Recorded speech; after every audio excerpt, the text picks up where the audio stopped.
ہے کہ آج ہم اور آپ ایسی مجلس میں شرکت کر رہے ہیں کہ ابھی ایک بچہ آپ کے سامنے قرآن کریم کی آخری آیات پڑھ کر کے سنائے گا، اس کا قرآن مکمل ہوگا، اس کے بعد تو جو دعا کی جائے گی وہ قبول ہوگی۔ ہم اور آپ خوش نصیب ہیں اور کہیں زیادہ قابل مبارکباد ہیں اس بچے کے استاد محترم جنہوں نے بڑی محنت کے ساتھ اس بچے کو پڑھایا، اور اس سے بھی زیادہ قابل مبارکباد حافظ عبدالحفیظ صاحب کے جو استاد محترم تشریف رکھتے ہیں، جو صدقہ جاریہ ہیں حافظ عبدالحفیظ صاحب اپنے استاد محترم کے اور وہ اپنے استاد محترم کے اس عمل میں پڑھانے میں جو سب سے بڑا فائدہ ہے وہ یہی ہے، پڑھانے والا اپنے لیے اور اس کا شاگرد اپنے استاذ کے لیے صدقہ جاریہ بن جاتا ہے۔ حدیث پاک میں آتا ہے 4 شخص ایسے ہیں وہ دنیا سے تو چلے جاتے ہیں، دنیا سے تو رخصت ہو جاتے ہیں، لیکن وہ اپنوں کے لیے صدقہ جاریہ ہوتے ہیں۔ اس میں سے ایک شخص وہ ہے جو قرآن کا علم سیکھے، جو نبوی علم سیکھے، اس کے بعد وہ عمل کرے، لوگوں میں پھیلائے، جتنوں کو وہ پڑھائے گا، وہ جتنوں کو تیار کرے گا، وہ جتنے لوگوں کو پڑھائے گا، آخر تک وہ صدقہ جاریہ ہوگا۔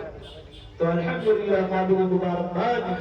حافظ عبدالحفیظ صاحب، ان کی محنت ظاہر ہو رہی ہے۔ اس سال کی طرح گزشتہ سال بھی ماشاءاللہ ایک بچے کا قرآن کریم مکمل ہوا تھا،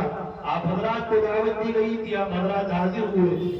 اور حافظ صاحب کے والدین بھی قابل مبارکباد۔ میں نے جو حدیث پڑھی ہے، اللہ کے نبی جناب رسول اللہ صلی اللہ علیہ وسلم فرماتے ہیں جس شخص نے قرآن پڑھا، قرآن کو یاد کیا، ہم اور آپ زیادہ تر ہم اور آپ کے ذہنوں میں یہ بات ہے کہ حدیث ہے، جس شخص نے قرآن پڑھا، قرآن حفظ کر لیا، اس کے والدین کو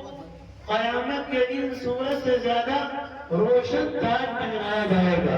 عام طور پر ہمارے ذہنوں میں یہی بات ہے، لیکن یہاں پر غور کرنے کی بات ہے کہ نبی اکرم صلی اللہ علیہ وسلم نے فرمایا من قرأ القرآن، جس نے قرآن پڑھا، اس کے بعد ایک قید لگا دی، وعمل به، قرآن کو حفظ کرنے کے بعد اس پر اس نے عمل کیا، تب یہ اعجاز ملے گا۔ ایسا نہیں قرآن حفظ کر لیا، اس پہ عمل چھوڑ دیا، قرآن کی تلاوت کرنا اس نے چھوڑ دی، قرآن بھول گیا، اس کی زندگی قرآن کی تعلیمات کے خلاف ہے، نام کا وہ حافظ ہے۔ ایسے حفاظ کے اوپر یہ وعدہ نہیں ہے،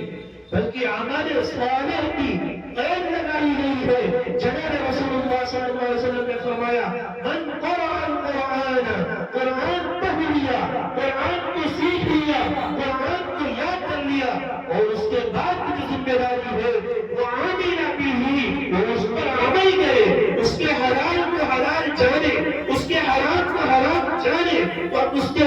جس طرح پڑھائی کے دوران اس کے استاد کی ذمہ داری تھی ہم اپنے شاگرد کے اوپر نظر رکھیں، اس کی اچھی تربیت کریں۔ اب جب وہ حافظ بن گیا، قرآن کی دولت سے مالا مال ہو گیا، اب اس کے والدین کی ذمہ داری بنتی ہے کہ وہ اپنے بچے کی نگرانی رکھے، ہمارا بچہ قرآن کی تعلیم پر عمل کر رہا ہے کہ نہیں، ہمارا بچہ روزانہ ایک متعینہ مقدار میں جو اس کا وظیفہ ہے اس کی تلاوت کر رہا ہے کہ نہیں، ہمارے بچے کی اٹھک بیٹھک 3 لوگوں کے پاس ہے، ہمارے بچے کے پاس بڑا موبائل ہے تو اس میں کون سی چیزیں وہ دیکھتا ہے، یہ کس کی ذمہ داری ہے، یہ اس کے والدین کی ذمہ داری ہے۔ والدین تو اس موقع کے اوپر بہت خوش ہو جاتے ہیں، لیکن بعد کی ذمہ داری ہے اکثر والدین میرے بھائیوں میرے عزیزوں غافل رہتے ہیں۔ اس لیے وہ عاملہ بھی پر اگر آپ نے عمل نہیں کرایا، اپنے بچے کی نگرانی نہیں کی، آپ کا بچہ حامل ہونے کے بعد 5 وقت کی نمازوں کا اہتمام کر رہا کہ نہیں، اور لوگوں کی طرح آپ کا بچہ بھی فجر کی نماز چھوڑ کر کے اگر 7 بجے اٹھ رہا ہے تو یقین جانیے پھر ہمارے لیے تاج بنوانے کا مستحق نہیں بنے گا، بلکہ نبی اکرم صلی اللہ علیہ وسلم نے ایک قید لگائی ہے وعامل به، قرآن کے احکامات کے اس لیے ہم سب کی ذمہ داری ہے، جن کے بچے حافظ قرآن ہیں ان کی ذمہ داری ہے غور کریں ہمارے بچے کا کردار، ہمارے بچے کا اخلاق قرآن کے مطابق ہے کہ نہیں، ہمارے بچے کا طور و طریقہ قرآن کے احکامات کے مطابق ہے کہ نہیں۔ اس طرف بہت زیادہ توجہ دینے کی ضرورت ہے، ورنہ آج معاشرہ آپ کے پاس ہے، بچے حافظ قرآن تو بن جاتے ہیں، قرآن کو سیکھ لیتے ہیں، لیکن صحیح نگرانی نہ ہونے کی وجہ سے، بالخصوص ماں باپ کی توجہ نہ ہونے کی وجہ سے اکثر بے راہ ہو جاتے ہیں۔ آپ اپنے معاشرے پہ نظر ڈالیں گے تو بہت سے الفاظ آپ کو ملیں گے، قرآن کی تلاوت جو ان کا وظیفہ تھا روزانہ متعینہ مقدار میں فجر کی نماز اور فجر کی نماز کے بعد وہ قرآن کی تلاوت کرتے، انہوں نے قرآن کی تلاوت نہیں کی، نتیجہ کیا ہوا؟ سال ایک دو سال میں قرآن بھول گئے، پھر نام کے حافظ ہو گئے، نام کے ہم ہو جائیں گے کہ ہمارا بچہ حافظ قرآن ہے، لیکن میرے بھائیوں میرے عزیزوں اگر اس نے عمل نہیں کیا، اگر اس نے قرآن کو یاد نہیں رکھا تو یقین جانیے اگر ایک طرف فضیلت بھی ہے تو دوسری طرف ہماری پکڑ بھی ہے۔ اس لیے بڑی خوشی کی بات ہے کہ ایک بچہ حافظ قرآن ہو رہا ہے، لیکن والدین کی ذمہ داری بڑھ جاتی ہے۔ آپ اپنی ذمہ داری کو سمجھیں، اس میں غفلت کریں گے تو یقین جانیے پھر نتیجہ بہتر نہیں ہوگا۔ یہ اللہ کا احسان ہے،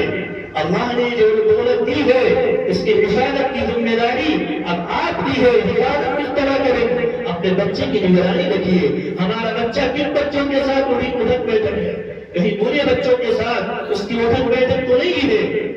اگر برے بچوں کے ساتھ اس کی صحبت ہو گئی تو ہمارا بچہ بھی بگڑ جائے گا۔ حافظ قرآن نام کا ہوگا لیکن کام کا نہیں ہوگا۔ کام کا کیا ہے کہ ہمارا بچہ دنیا میں قرآنی احکامات کے مطابق عمل کرے، جس کی وجہ سے دنیا میں بھی ہمارا نام ہو اور آخرت میں اللہ کے نبی نے جو وعدہ فرمایا ہے ہم کو وہ وعدہ ملے۔ یہ تو ہے اصل مقصد۔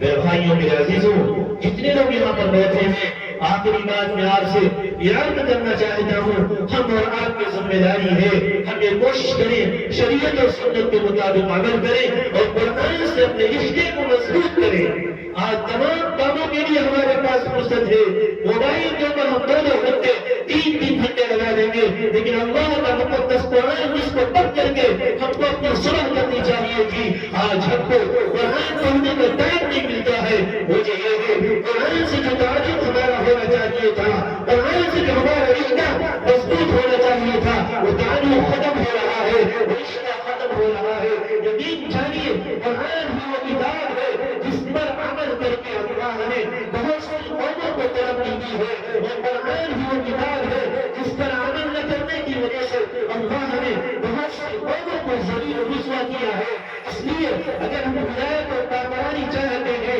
امن اور سلامتی کی خواہش ہے ہمارے اندر، طہارت اور تقویٰ کی زندگی گزارنا چاہتے ہیں تو پھر قرآن کی تلاوت کرنی ہوگی، قرآن کے احکامات پر عمل کرنا ہوگا، قرآن سے اپنے رشتے کو مضبوط کرنا ہوگا، اور روزانہ ایک متعینہ مقدار میں قرآن کو پڑھنا ہوگا۔ اور جو لوگ قرآن پڑھے ہوئے ہیں، قرآن پر عمل کر رہے ہیں، ان سے محبت کرنی ہوگی۔ اللہ رب العزت والجلال سے دعا کیجیے اللہ پاک ہم سب کے جمع ہونے کو قبول فرمائے، بالخصوص آج کی اس قرآن کریم کی تکبیر کی برکت سے اللہ ہم سب کی مغفرت فرمائے، ہمارے مرحومین اعزاء و اقرباء کی مغفرت فرمائے۔ وآخر دعوانا ان الحمد للہ رب العالمین۔